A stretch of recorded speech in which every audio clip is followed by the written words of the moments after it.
sejam bem-vindos. Nessa aula eu irei falar com vocês sobre métodos ágeis, ok? Então, o que é uma metodologia ágil? A metodologia ágil ela veio para substituir um pouco da metodologia tradicional. A gente fazendo uma analogia entre ambas as metodologias, a metodologia tradicional ela se prende muito na documentação. Você, como gestor de projeto, você utilizando a metodologia tradicional, você vai ter um período onde você vai documentar muito todo o seu projeto. Já a metodologia ágil, ela incorpora projeto visando o quê? Um desenvolvimento mais acelerado. Pra vocês terem uma ideia, nós iremos mostrar alguns tipos, alguns métodos ágeis, né? E a prática utilizada é de no máximo 4 semanas. E é um processo incremental. Então, a cada ciclo, assim podendo dizer, a gente passa por todas as fases do projeto. E aí, com isso, a metodologia ágil, um dos pilares dela é o que? É a organização, ter uma comunicação mais próxima dos envolvidos e, através disso, dessa comunicação diária que se tem dentro do projeto, a gente consegue diminuir um pouco as falhas que são geradas aí, né, ao longo do desenvolvimento de todo o projeto. As respostas por parte dos envolvidos é também muito rápida, porque tem essa cobrança, tem essa forma de trabalhar, né, muito unida, tá? Um depende do outro. E o aumento de produtividade é significativo, muito grande. Então aqui eu apresento para vocês alguns principais métodos ágeis, tá? E se vocês observarem, eu tenho ali o XP, né? O XP, que é a programação extreme. Eu tenho o Scrum, que é o mais famoso e está sendo aí a metodologia mais utilizada. Mas eu tenho outros métodos também, ó. Eu tenho a ASD, né? Que é Adaptive Software Development, né? Eu tenho o Microsoft Studio Framework, tá? Que também trabalha aí com a metodologia ágil. DSDM, Dynamic Software Development Método. Crystal, que é uma família de métodos. FDD, Feature Driven Development. Metodologia ágil, AM, e processo unificado ágil, tá? Além deles, ainda não está listado aqui, mas a gente tem também o Kanban, tá? Então, todos esses aí, eles são métodos ágeis. E só que na nossa disciplina, a gente vai dar mais atenção para 2 deles. O primeiro é a programação extrema, né? Que é o XP, XP aí em algumas traduções, né? E o Scrum, tá? Então, vamos começar aí pelo XP. O XP, ela é a programação extrema. Ela foi criada aí em 1999 pelo Beck Kent, tá?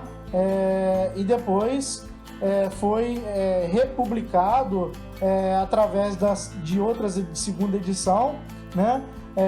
Pela Cynthia também e outros autores como o Adilson Wesley, tá? Que fazem parte já dessa incorporação aí desse framework. Então, quais são os valores do XP? O XP, como que eu posso dizer? Ele trabalha os seguintes valores, que é a comunicação interna entre a equipe, a simplicidade como as coisas são feitas, como realimentar o processo através de feedbacks contínuos. Então, sempre vocês terão envolvido ali o seu cliente, porque são ciclos, né, que você tem que fazer, e aí você vai ter o feedback diário. Então, como trabalhar essa retroalimentação em todo o desenvolvimento do projeto. Então, isso é muito bom, como eu falei, evita falhas, né, e evita a perda de tempo. Perdendo menos tempo se perde menos dinheiro, e aí você consegue controlar todo um projeto. Coragem, todo mundo, né, deve se basear, tem que ter coragem mesmo de arriscar, de errar, e respeito pelo próximo. Então, essa é os principais valores aí da programação extrema. E os valores contrários, né? Então, ela busca preferir mais preferir papel a olho no olho, né? Então, a programação extrema, ela não trabalha com muito papel. Ela prefere tete a tete, vamos fazer o levantamento dos requisitos, né? Vamos buscar aí o escopo ideal do projeto, tá? Então, é uma comunicação olho a olho, né? Então, você pode utilizar aí recursos como reuniões, observação dentro do negócio, ou ter um contato mais próximo aí, né? Em algumas desses frameworks, né? O Scrum, por exemplo, você tem o PO, que faz esse papel, né?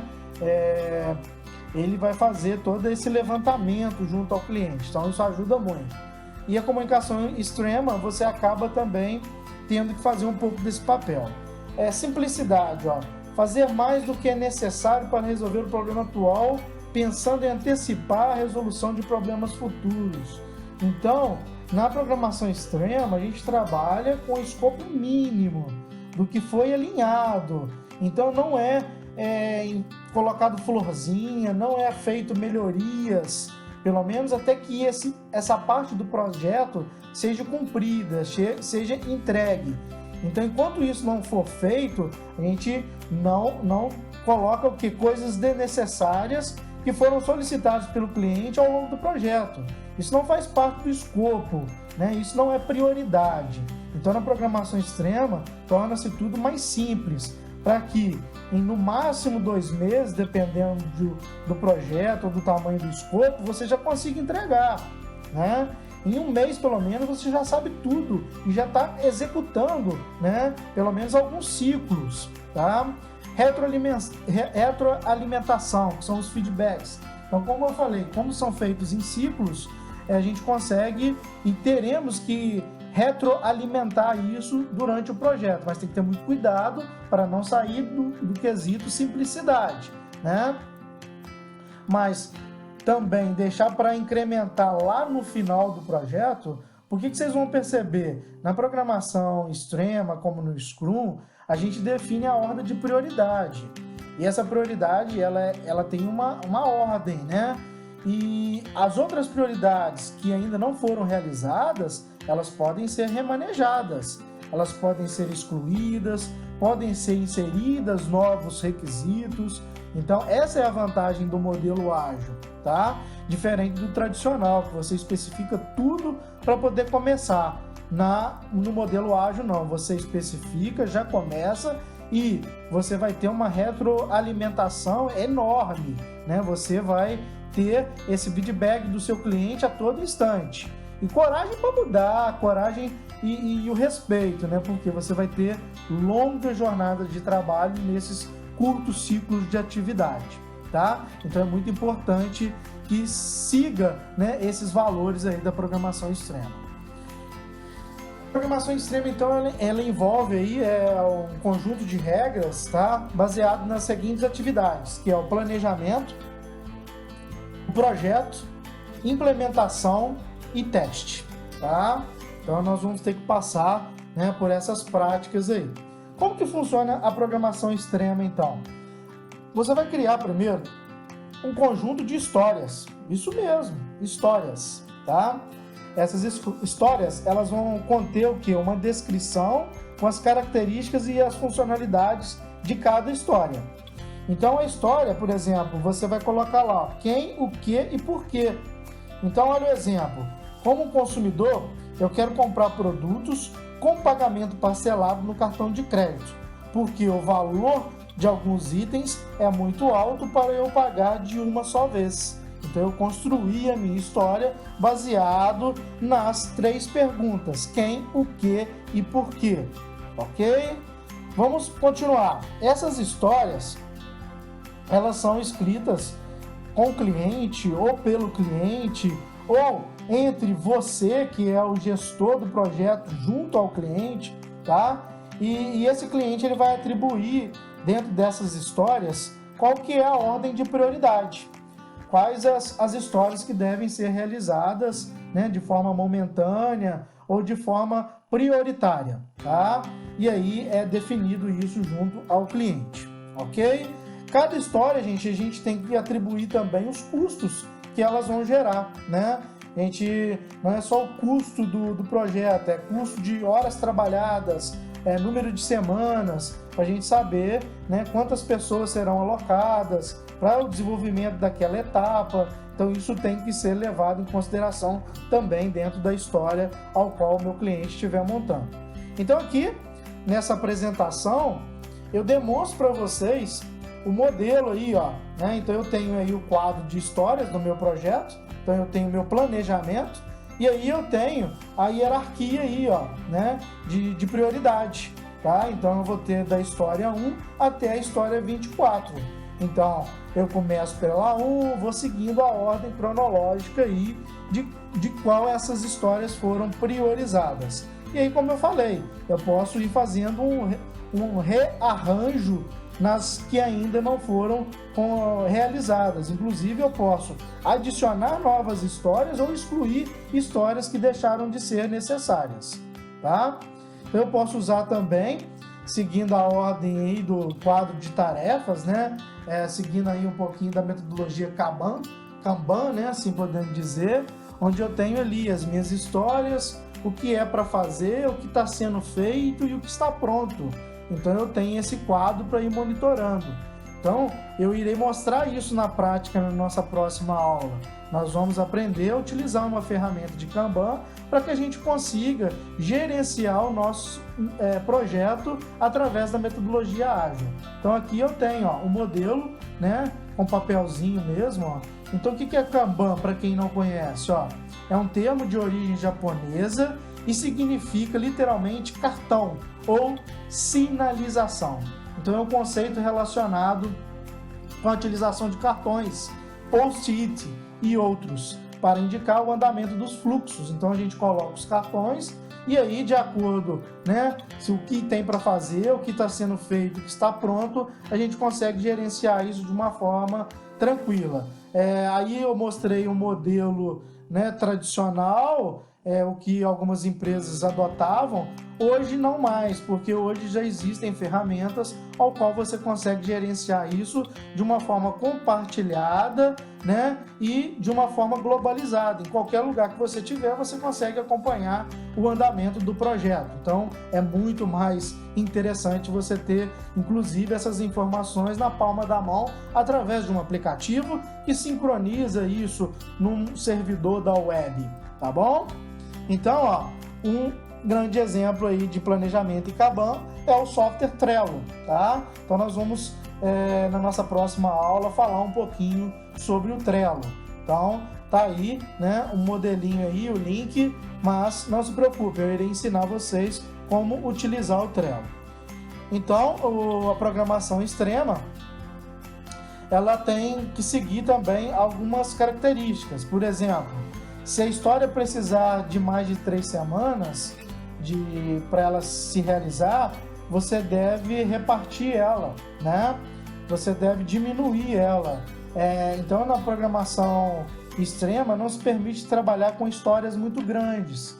Então, é muito mais interessante você ir partilhando elas e tendo ciclos menores, né? Onde você consegue mais facilmente controlar isso, tá? Todas as histórias elas serão implementadas imediatamente, como eu falei, dentro de poucas semanas, tá? E as histórias de valor mais alto serão antecipadas. As de maior risco também serão antecipadas. E as de menor risco irão deixando para o final, ok? Então, com o planejamento e com o avanço do projeto e a consciência do cliente, você pode ir adicionando novas histórias, mudando a prioridade entre elas, dividindo o escopo dela para que você não tenha histórias muito longas, de períodos muito grandes, e também você pode eliminá-la, né? E seguir aí rigorosamente a técnica do KISS, né? Keep it simple, né? Mantenha tudo simples, mantenha isto simples. Então é muito importante que você siga isso. Essa é a ideologia do metodologia ágil, é manter as coisas mais simples possível, tá? E aí com isso vocês terão ótimos resultados, ok? Então, para que eu comece a implementar essas histórias elas devem ser desenvolvidas e desde o início do projeto, tá? Não recomenda-se implementar antes do início do projeto. O elemento-chave do XP é recomendado realizar testes unitários. Então, para cada ciclo, fazer os testes antes que tenha o conhecimento do seu cliente. Implementando em pares, então, a metodologia ela recomenda que seja feito aí entre 2 pessoas trabalhando juntas, tá? Dentro da mesma máquina, em processo colaborativo, uma ajudando a outra, uma corrigindo a outra, tá? E cada pessoa fica responsável de uma determinada atividade. E aí, quando o trabalho é completado, é feita uma integração, tá? Então, isso é muito comum hoje, você ter pequenas equipes, essas equipes com pequenas unidades de trabalho, e aí quando essas unidades são realizadas, você junta elas todas em um único escopo, ok? E depois dentro de cada equipe você tem uma pessoa integradora que vai integrar isso, e aí você vai ter um segundo passo do projeto através da integração desses módulos que foram realizados por equipes separadamente. Os testes, né, eles são aplicados, como eu falei, unidade por unidade. Então, quando você tiver essa integração, provavelmente os erros já vão ter sido eliminados, tá? E aí você consegue já ter, a cada ciclo, mostrar, né, uma evolução do seu produto para o seu cliente. E isso também gera uma satisfação muito grande, porque ele vai se sentir valorizado por ele estar fazendo parte do seu projeto. Tá bom? Então, o legal da programação extrema é que você pode, ao longo do desenvolvimento desse projeto, ir resolvendo pequenos problemas para que esse problema não cresça e seja resolvido só no final da entrega do seu produto. Então, eu termino aqui essa aula. Obrigado, um abraço e até o próximo vídeo aí.